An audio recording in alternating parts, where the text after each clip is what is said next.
स्वागत है आपका इंग्लिश लैंग्वेज और literature code 184 CBSE class 10 first term के नए लेक्चर में। हम नेल्सन मंडेला चैप्टर कर रहे हैं जो चैप्टर नंबर 2 है आपकी फर्स्ट स्लाइड में।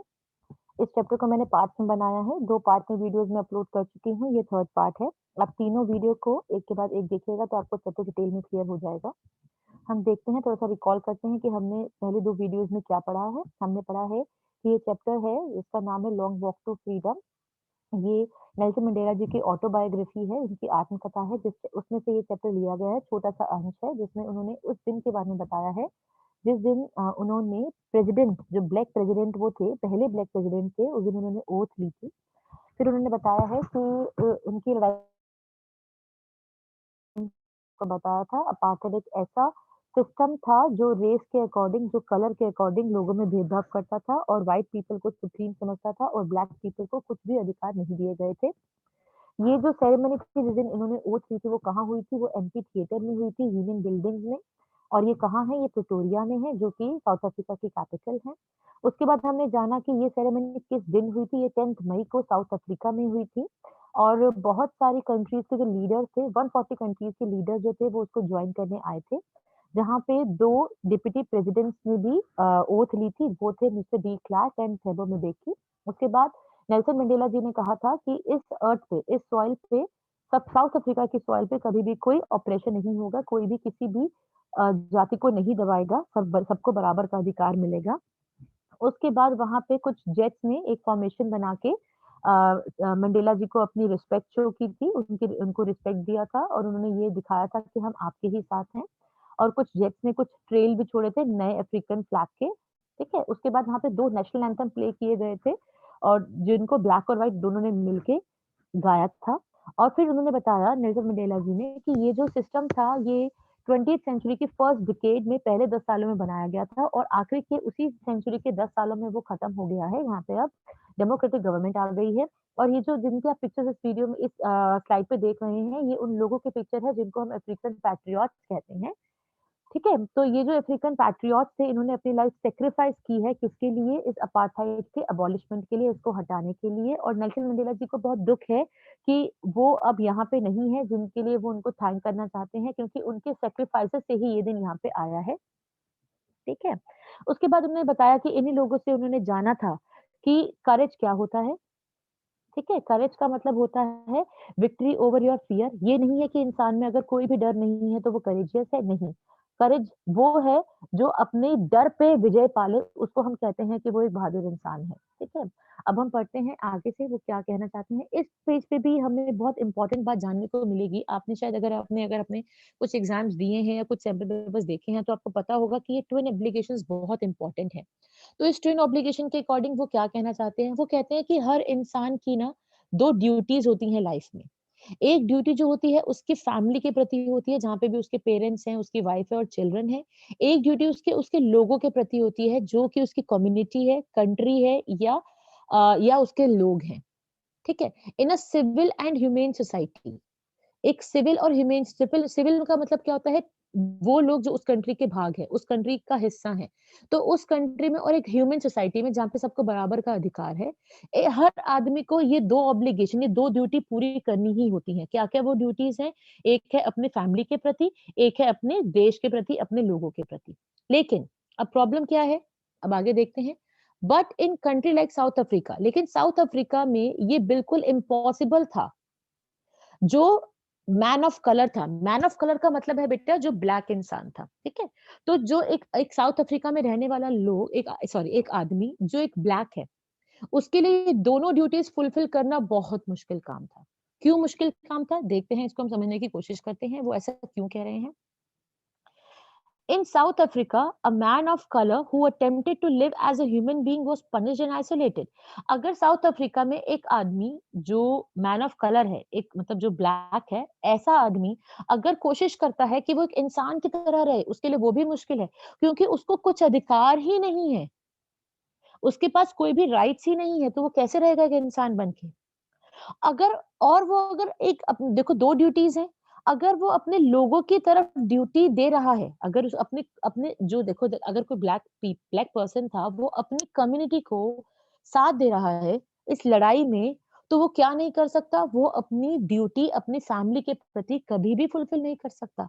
क्योंकि अगर साउथ अफ्रीका में जब अपार्थाइड था और ये जो ब्लैक पीपल थे, वो फाइट कर रहे थे अपना अधिकार लेने के लिए, तो एक इंसान जो इस ग्रुप के लिए काम कर रहा है, अपनी कम्युनिटी के लिए काम कर रहा है, वो क्या होगा? उसको रिप ऑफ कर दिया जाएगा। रिप मतलब उसको अलग कर दिया जाएगा, टीयर फाड़ दिया जाएगा, अपने घर से अलग कर दिया जाएगा और उसको कैसी लाइफ जीनी होगी? उसको सिक्रेसी और रिबेलियन की।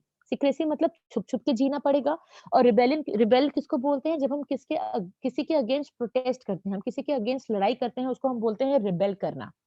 ठीक है? तो वो कैसी लाइफ जिएगा? वो ट्वाइलाइट एक्जिस्टेंस। ट्वाइलाइट क्या होता है बेटा? ट्वाइलाइट जो हम शाम के समय जब सूरज डूब जाता है और अंधेरा पूरा नहीं हो पाता है, उसको हम ट्वाइलाइट का टाइम बोलते हैं।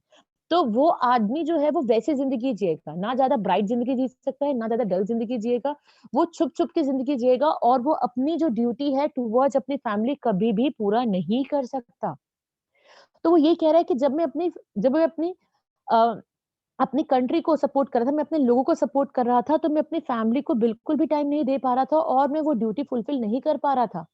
तो जो वो ट्विल ऑब्लिगेशंस मानते हैं, वो नहीं फिल कर पा रहे थे, जब वो अपने लोगों के लिए लड़ाई कर रहे थे। उसके बाद उन्होंने क्या बोला? I found that I was prevented from fulfilling my obligation. मैं कौन-सी ड्यूटी पूरी नहीं कर पा रहा हूँ अपनी? एज़ अ सन मैं कोई ड्यूटी नहीं कर पा रहा हूँ, एज़ अ ब्रदर मैं कोई ड्यूटी नहीं कर पा रहा हूँ, एज़ अ फादर और अ हस्बैंड मैं कोई भी ड्यूटी फुलफिल नहीं कर पा रहा हूँ क्योंकि मैं क्या कर रहा हूँ? मैं अपने लोगों के लिए लड़ाई कर रहा हूँ।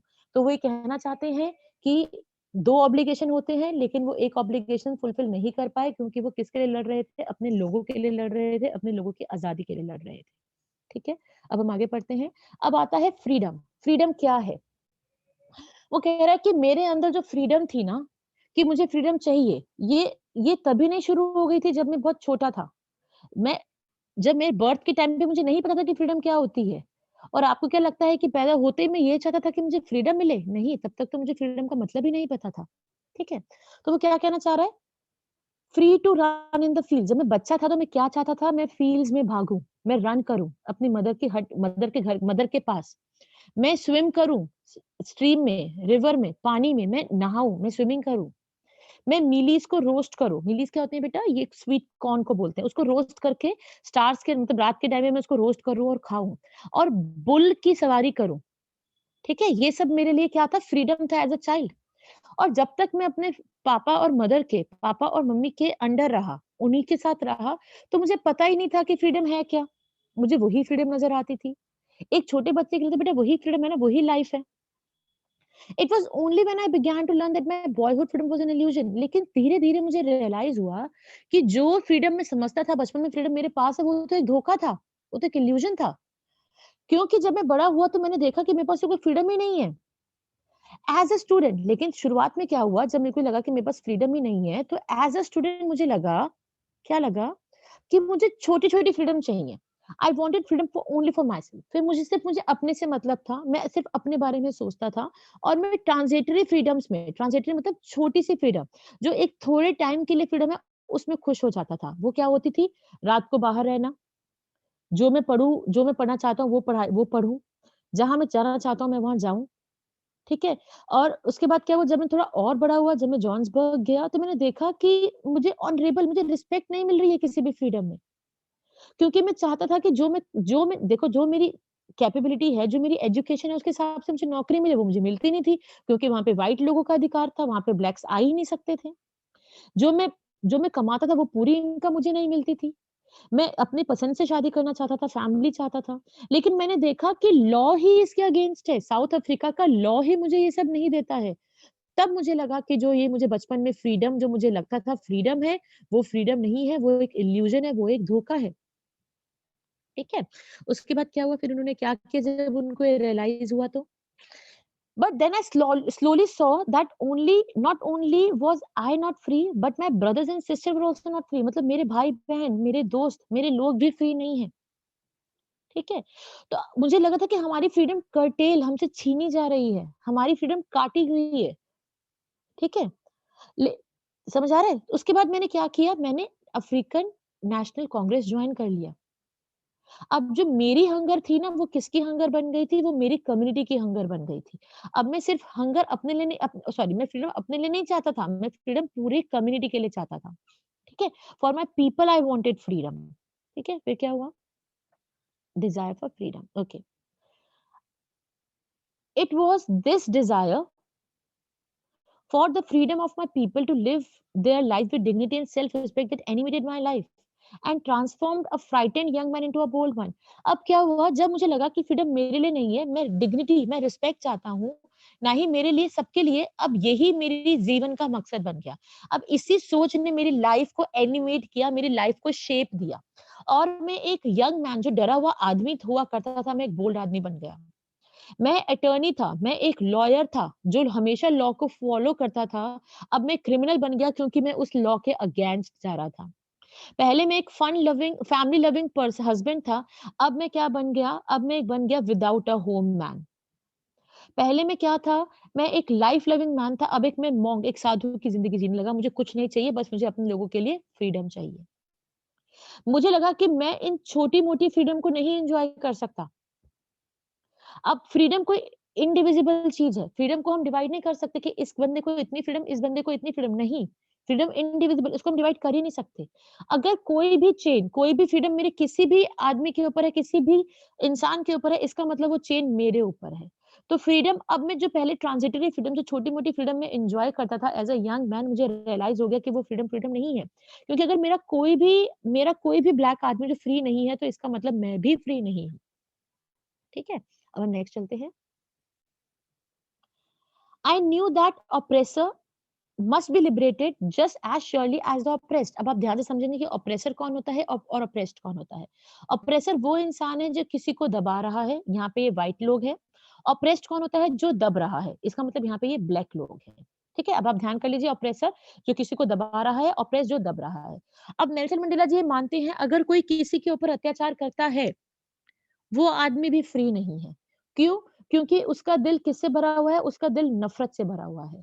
इसका मतलब उसके दिल में किसी के लिए प्यार नहीं है। उसके मन में वो क्या है? प्रिज़नर ऑफ हेट्रेड। वो किसकी जेल में है? वो नफ़रत की जेल में है। वो प्रेजुडिस के पीछे है। प्रेजुडिस मतलब बार, मतलब होती है ना जो आयरन्स लगी हुई होती हैं जेल में, उसको हम बार्स बोलते हैं। तो वो किसकी जेल में है? वो प्रेजुडिस मतलब नफ़रत की जेल में है। अगर मैं किसी की फ्रीडम ले रहा हूँ, इसका मतलब मेरे अंदर नफ़रत है, तभी मैं किसी की फ्रीडम ले रहा हूँ। तो मेरे अंदर तो, मैं तो फ्री हुई नहीं, और जिसकी मैं फ्रीडम ले रहा हूँ ऑब्वियसली वो तो फ्री है ही नहीं। तो जो लास्ट लाइन है वो बहुत इंटरेस्टिंग है और बहुत इंपॉर्टेंट है। वो क्या कहती है? The oppressed and the oppressor alike are robbed of their humanity. मतलब जे जो आदमी किसी को दबा रहा है, उसकी ह्यूमैनिटी, उसकी इंसानियत भी खत्म हो चुकी है, क्योंकि उसके दिल में सिर्फ नफरत भरी हुई है। और जिसको दबाया जा रहा है, उसकी इंसानियत भी धीरे धीरे रॉब हो जाती है। उसकी रॉब मतलब चुरा लेना, कुछ दिल से निकाल देना, तो उसकी इंसानियत भी खत्म हो जाती है। इसका मतलब सिर्फ ऑप्रेस्ड ही सफर नहीं करता है, ऑप्रेसर भी सफर करता है। ठीक है? तो बेटा ये आपका लास्ट पैराग्राफ था इस चैप्टर का, ये मैंने आपको समझा दिया है। फिर भी अगर आपको कोई प्रॉब्लम आती है तो डू शेयर विद मी। आप अपने कमेंट बॉक्स में लिखिए, किसी भी लाइन का, किसी भी बात को आप मुझसे पूछना चाहते हैं, आप पूछ सकते हैं। ठीक है? बेटा अब हम थोड़े क्वेश्चन्स करेंगे, जो आप, जैसे क्वेश्चन्स आपके एग्ज़ाम में आने वाले हैं। कुछ क्वेश्चन्स कर लेते हैं ऐसे जिससे आपको फ़ायदा होगा। कुछ एक एक्सट्रैक्ट बेस्ड है। एक्सट्रैक्ट मतलब मैंने चैप्टर का एक पैराग्राफ लिया हुआ है, उसके ऊपर कुछ क्वेश्चन्स बने हुए हैं। हम पहले उसको करते हैं, फिर उसके बाद हम डायरेक्ट एमसीक्यूज़ करेंगे। ठीक है? चलिए पहला देखते हैं। ये एक्सट्रैक्ट मैं आपको पढ़ा चुकी हूँ, फिर भी इसको रीड कर लेते हैं एक बार। It was only when I began to learn that my boyhood freedom was an illusion, when I discovered as a young man that my freedom had already been taken away from me, that I began to hunger for it. At first, as a student, I wanted transitory freedoms of being able to stay out at night, read what I pleased, and go where I chose. Later, as a young man in Johannesburg, I earned for basic and honorable freedom. इस paragraph में वो क्या कह रहे हैं? इस paragraph में वो कह रहे हैं कि जब मैं छोटा था, तो मुझे पता ही नहीं था कि फ्रीडम क्या होती है। तो मुझे लगा कि जब बड़ा होके कि वो जो फ्रीडम मुझे लगती थी बचपन में, वो एक धोखा था। ठीक है? और शुरू-शुरू में मैं सिर्फ ट्रांजिटरी फ्रीडम, छोटी-मोटी फ्रीडम जो सिर्फ मेरे लिए होती थी, मैं उसको एन्जॉय करता था। लेकिन जब मैं बड़ा हुआ तो मुझे पता चला कि मुझे तो कुछ रिस्पेक्टेबल फ्रीडम मिली ही नहीं हुई है। फिर उसके लिए मैंने फाइट शुरू की। चलिए आगे देखते हैं इस एक्सट्रैक्ट में से क्या क्वेश्चन आ रहा है आपके पास। पहला क्वेश्चन है, the title that best suits this extract. इस पैराग्राफ को, इस एक्सट्रैक्ट को आप क्या एक ऊपर टाइटल देंगे, क्या नाम देंगे? फ्रीडम फॉर एवरीथिंग, सबके लिए फ्रीडम, हर चीज के लिए फ्रीडम आप बोलेंगे इसको। ठीक है? नॉलेज अबाउट फ्रीडम, फ्रीडम की नॉलेज होना इसका पैराग्राफ है। सिग्निफिकेंस ऑफ फ्रीडम, फ्रीडम की क्या इंपॉर्टेंस है, और रियलाइजेशन ऑफ फ्रीडम, तो it would be C part. ठीक है, आगे चलते हैं। Why do you think the speaker mentioned some freedom as transitory? कुछ freedom को उन्होंने transitory क्यों कहा कि वो short lived है, छोटे टाइम के लिए होती हैं। The freedom are momentary and keep changing with time. जो कोई भी freedom होती है वो छोटे समय के लिए ही होती है और धीरे धीरे बदलती रहती है समय के साथ। The definition of freedom is constant but perspective different. जो definition है freedom की वो तो same है, लेकिन सबका देखने का नजरिया अलग है। Freedom means different thing to different people. आजादी हर बंदे के लिए अलग अलग होती है।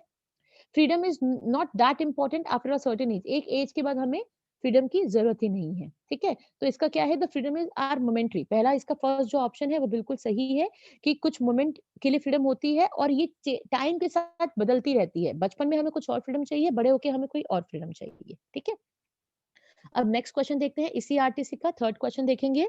The third question says, let me raise it first. Okay, एक minute. Okay, go ahead with it. Choose the option that best fits the usage of the word illusion as used in the extract. जैसा word यहाँ पे illusion में use हुआ है, इसका क्या मतलब है इस extract के हिसाब से। अब हम पढ़ के देखते हैं चारों options को। He was never able to get past the illusion. वो इस illusion से कभी बाहर नहीं आ पाया। The illusion I experienced was quite intriguing.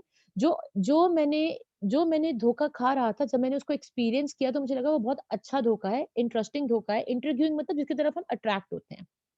A large mirror है, एक बड़ा सा मिरर है एक रूम में जो इल्यूजन क्रिएट कर रहा है, वो इल्यूजन है इस पैराग्राफ में।